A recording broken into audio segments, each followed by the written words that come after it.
Finance Corporation, that's the IFC, Macta Diop. Diop, who is no stranger to Kenya, sat down with me for an exclusive conversation during his visit to Kenya this week. I started by asking him about the effect of the COVID-19 pandemic on the SME sector. I believe that in Kenya we have more than 7 million micro, small and medium enterprises. So that basically when we talk about private sector, we're talking about them. Our intervention in Kenya has been a lot in the financial sector. It represents actually 75%, three-quarters of our 1 billion commitment that we have currently in Kenya. And why is the financial sector? Because we want the private sector to finance MSMEs. And we use financial intermediation, the banking sector in Kenya, to be able to reach those companies that you are mentioning. Last year, we did $500 million in Kenya. This year, in the first 6 months of our exercise, we did the same amount, $500 million. And in this $500 million, we are putting $115 million to support SMEs and to help them face the COVID-19 crisis. So we have a facility, a fast disbursing facility that was made available to the banking system, and it finances MSMEs. But MSMEs is not only the traditional MSME sector. I'm thinking also about startup.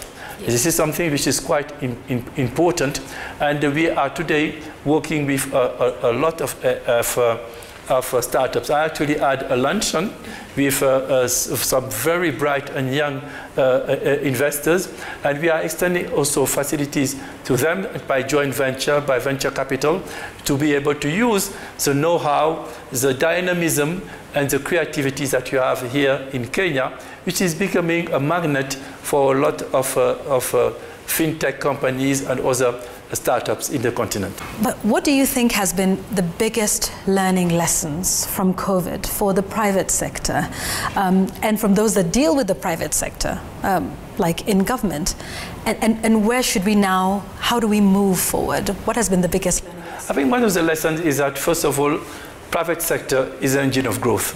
We will have today a growth rate which is much higher in Kenya, and we are moving from the negative rate last year, which is a recession, to a much higher growth rate this year.